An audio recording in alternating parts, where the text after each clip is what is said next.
Hello friends, welcome to our YouTube channel गुल्स studies लफ्शा। ये है सीरीज सी प्रोग्रामिंग लैंग्वेज की, जिसमें आज हम बात करेंगे फॉर लूप। इस तरह से फॉर लूप काम करता है, क्या क्या इसमें एक्सप्रेशन और क्या क्या कमांड्स, क्या क्या इसमें कंडीशंस होती हैं, कैसे ये हम इसमें प्रोग्रामिंग करते हैं, क्या इसका यूज होता है, सारी चीजें डिस्कस करेंगे। तो आप चैनल को सबसे पहले सब्सक्राइब कर लीजिए, नोटिफिकेशन बेल को ऑन कर लीजिए और आप हमारे चैनल को दूसरों लोगों के साथ शेयर कर दीजिए जिनको आपको लगता है कि उनके लिए हेल्पफुल बेनिफिशियल हो सकता है। चलिए स्टार्ट करते हैं आज का वीडियो।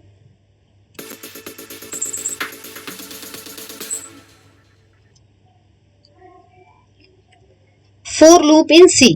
तो सी प्रोग्रामिंग लैंग्वेज में फॉर लूप का बहुत ही बड़ा जो है काम होता है, बहुत ही बड़ा इसमें काफी हेल्प करता है फॉर लूप सी लैंग्वेज में, क्योंकि इजी टू अंडरस्टैंड है। सारे लूप्स में सबसे ज्यादा इजी टू अंडरस्टैंड है और इजी टू यूज है, सबसे इजी वर्क करता है, बहुत ही अच्छे से इसको समझ लेते हैं हम।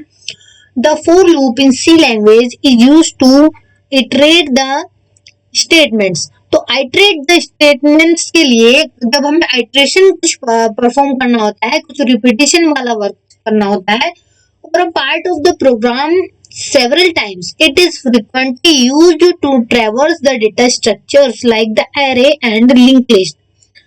तो कहने का मतलब यह है कि हमें जब फॉर लूप हम वहां पर यूज करते हैं जहां पर हमें कोई ऐसा काम करना होता है जिसमें कि कुछ आइट्रेशंस परफॉर्म करने हैं, कुछ रिपीटिशंस परफॉर्म करने हैं, नंबर ऑफ टाइम्स एक ही काम नंबर ऑफ टाइम्स करना है, तो हमें वहां पर सी लैंग्वेज में फॉर लूप की जरूरत होती है। तो इसका कुछ स्ट्रक्चर ऐसा है कि बहुत ही इजी टू अंडरस्टैंड है, फ्रीक्वेंटली यूज्ड है और बहुत अच्छे से हम इसमें कर लेते हैं वर्क। सिंटेक्स देखते हैं और for loop in C. C language में फॉर लूप का क्या सिंटेक्स होता है? सबसे पहले हम लिखते हैं FOR4, पैरेंथेसिस के अंदर 3 एक्सप्रेशंस होते हैं। सबसे पहले होता है एक्सप्रेशन 1, उसके बाद होता है एक्सप्रेशन 2, उसके बाद होता है एक्सप्रेशन 3। तो ये इसमें 3 एक्सप्रेशन होती हैं जिनमें की हमें 3 कंडीशंस देनी होती हैं। फर्स्ट में हम इनिशियलाइज करते हैं, सेकंड में हम कंडीशन लगाते हैं और थर्ड में हम इंक्रीमेंट या फिर डिक्रीमेंट करते हैं। सो उसके बाद हम कर्ली ब्रेसेस ओपन करके बीच में लिखते हैं लूप बॉडी, मींस वो कोड जो हमें एग्जीक्यूट करना है, वो लाइंस जो हमें एग्जीक्यूट करनी है, जो हमें वर्क करना है, then close to the curly braces. Complete. अब चलते हैं आगे और समझते हैं थोड़ा सा। C for loop examples. Example से समझते हैं। सबसे पहले हम क्या करते हैं? इनिशियलाइज करते हैं। इनिशियलाइज मींस हमने जैसे सपोज एक वेरिएबल है आई को हमने दे दिया i = 1, इनिशियलाइज हो गया।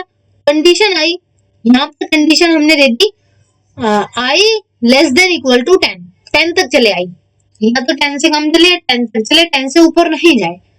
जब तक वो कंडीशन हमारी ट्रू रहेगी तो आगे स्टेटमेंट फॉरवर्ड होते रहेंगे।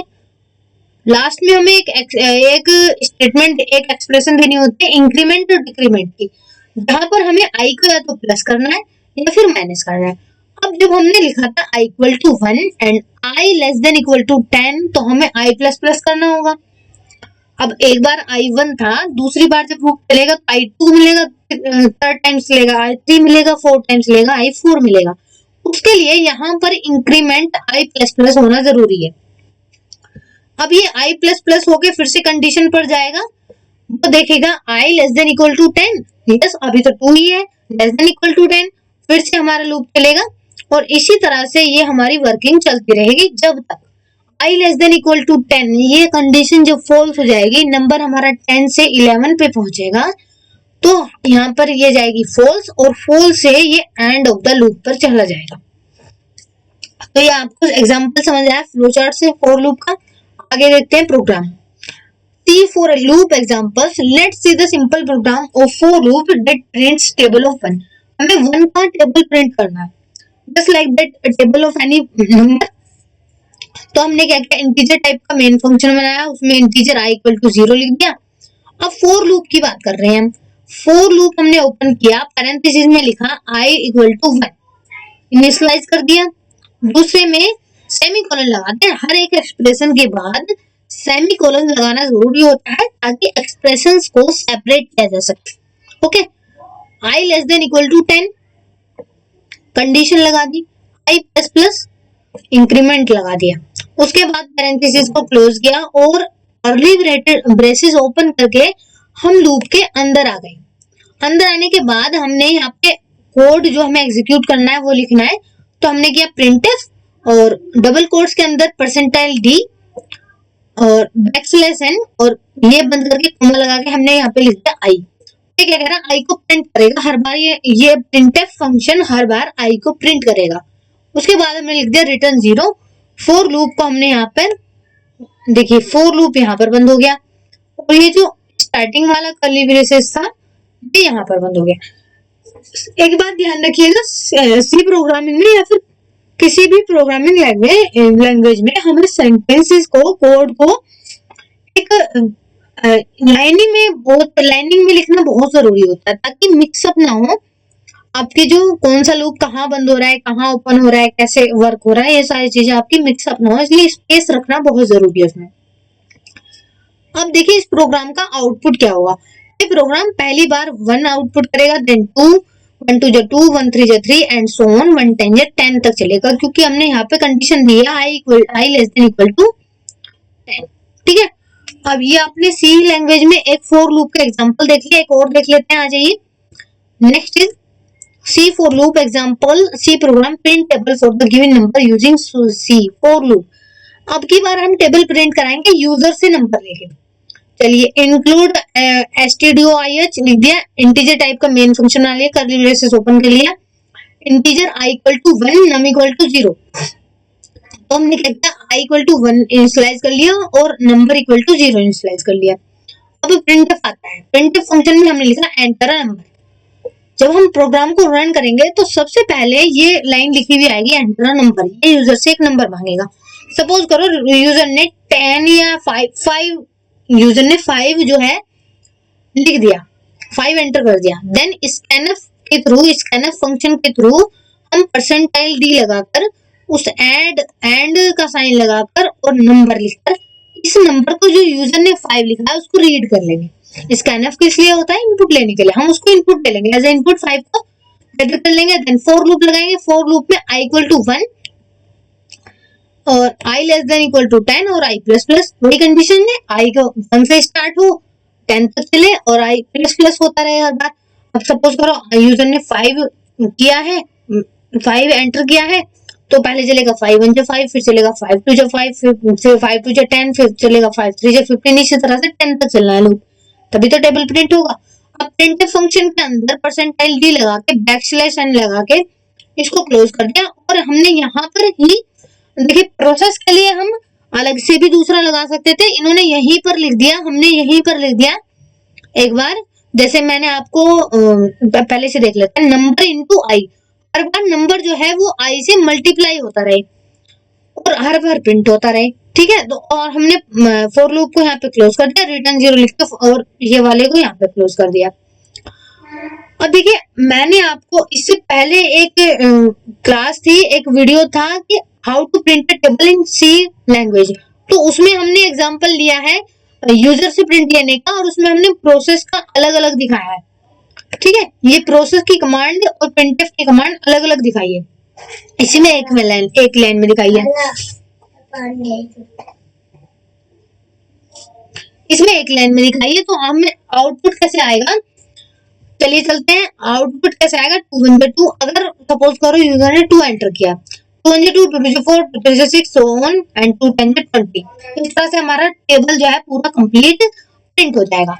अब ये आपने समझ लिया एग्जांपल से, इसको समझ लेते हैं थोड़ा थ्योरेटिकल। प्रॉपर्टीज ऑफ एक्सप्रेशंस, जो फोर लूप में 3 एक्सप्रेशंस होती हैं, कितनी होती है, 3 होती हैं, तो 1 की क्या प्रॉपर्टीज है, the expression represent the initialization of the loop variable. मैंने आपको बताया फर्स्ट एक्सप्रेशन में हम वेरिएबल को वैल्यू इनिशियलाइज करते हैं, then we can initialize more than 1 variable in expression 1, हम एक से ज्यादा वेरिएबल्स भी इनिशियलाइज कर सकते हैं। एक्सप्रेशन 1 इज ऑप्शनल, ऑप्शनल भी होती है। अगर हमने ऊपर ही डिफाइन कर दिया भाई i इक्वल टू 0 है, तो वो 0 से ऑटोमेटिकली लूप जो है स्टार्ट हो जाएगा, हमें स्लाइस करने की जरूरत नहीं है, ये ऑप्शनल होता है, आपकी मर्जी करो मत करो। Then in C we cannot declare the variables in expression 1. However, it can be an exception in some compilers. तो इसमें क्या है कि वेरिएबल को हम डिक्लेयर नहीं कर सकते, एक्सप्रेशन 1 में डिक्लेयर नहीं कर सकते, डिक्लेयर आपको ऊपर ही करना पड़ेगा। जैसे integer i equal to 1, integer i आपने ऊपर डिक्लेयर कर दिया, अब i इक्वल टू 1 इनिशियलाइज आप लूप के अंदर कर सकते हो, लेकिन डिक्लेयर नहीं कर सकते। समटाइम्स इसमें एरर हो जाती है, कर लेते हैं लेकिन समटाइम्स एरर भी आ जाती है किसी किसी कंपाइलर में। तो यूजुअली यही है कि आपको ऊपर ही डिक्लेयर करना है वेरिएबल को, अदरवाइज आप अगर टर्बो सी का यूज कर रहे हैं कंपाइलर तो आप लूप में भी कर सकते हैं। चलिए आगे चलते हैं। ये जो फर्स्ट वाला पार्ट है इसमें हमें जो करना होता है i इक्वल टू 1, ये इनिशियलाइजेशन वाली एक्सप्रेशन है। अब देखते हैं दूसरी एक्सप्रेशन। दूसरी एक्सप्रेशन में क्या है, expression 2 is a conditional expression, it checks for a specific condition to be satisfied if it will not the loop is terminated। अब इसमें क्या है, हम कंडीशन लगाते हैं कि लूप को कहां तक चलना है। हमने लगा दिया i less than equal to 10, i equal to 5, i greater than और नॉट इक्वल टू 10। इस तरह से हमने कुछ भी कंडीशन लगा दी कि i को वहां तक जाना है, या जो भी हमारा वेरिएबल है उसको वहां तक जाना है। Expression 2 can have more than one condition, हम एक से ज्यादा कंडीशन भी लगा सकते हैं, जैसे i less than 10 and equal to 10, i less than 10 और इक्वल टू 11, इस तरह से 11 इक्वल टू 9, इस तरह से हम कोई भी दो कंडीशन भी लगा सकते हैं। एक्सप्रेशन 2 इज ऑप्शनल, एक्सप्रेशन 2 जो है वो ऑप्शनल है, अगर हम नहीं चाहते तो हम उसको छोड़ भी सकते हैं, उसमें क्या होगा इनफिनाइट लूप चल जाएगा हमारा। लेकिन अगर हम चाहते हैं कि हमारा प्रोग्राम सही तरीके से चले तो हमें एक्सप्रेशन 2 जो है वो लिखना ही है। Expression 2 can perform the task of expression 1 and expression 3. That is, we can initialize the variable as well as update the loop variable in expression 2 itself. We can pass 0 or non-zero value in expression 2. However, in C and is non-zero value is true and 0 is false by default.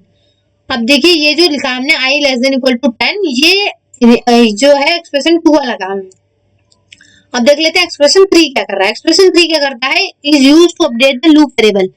Increment या decrement जो करना है, means loop में क्या update हुआ है, हर एक running time पे लूप में क्या अपडेट हो रहा है, वेरिएबल डिक्रीमेंट हो रहा है या इंक्रीमेंट हो रहा है, वो बताता है expression 3। We can update more than one variable at the same time पे हम मोर देन वन वेरिएबल को भी इंक्रीमेंट या डिक्रीमेंट कर सकते हैं। एक्सप्रेशन 3 इज ऑप्शनल फॉर, ये जो है i++, ये है हमारा एक्सप्रेशन 3 वाला पार्ट। इस तरह से आपने फॉर लूप को पूरी अच्छी तरीके से समझ लिया है। और उसके बाद क्या आती है हमारी लूप बॉडी, जो कि कर्ली ब्रेसेस के अंदर होती है। उसमें हम लिखते हैं पूरा वो वर्क जो हमें करना है, जो प्रोसेस करना है, जो भी हमें प्रिंट करना है या इनपुट देना, सारी चीजें मल्टीप्लाई करना, माइनस करना, प्लस करना, वो सारी चीजें हम लूप बॉडी के अंदर लिखते हैं, कर्ली ब्रेसेस के अंदर। A loop without a body is possible, not possible. Body के बिना तो लूप बनेगा ही नहीं, कुछ वर्क ही नहीं होगा उसमें। Working as a block separated, the value variable declared inside for loop is valid only for that block and not outside. Consider the following example.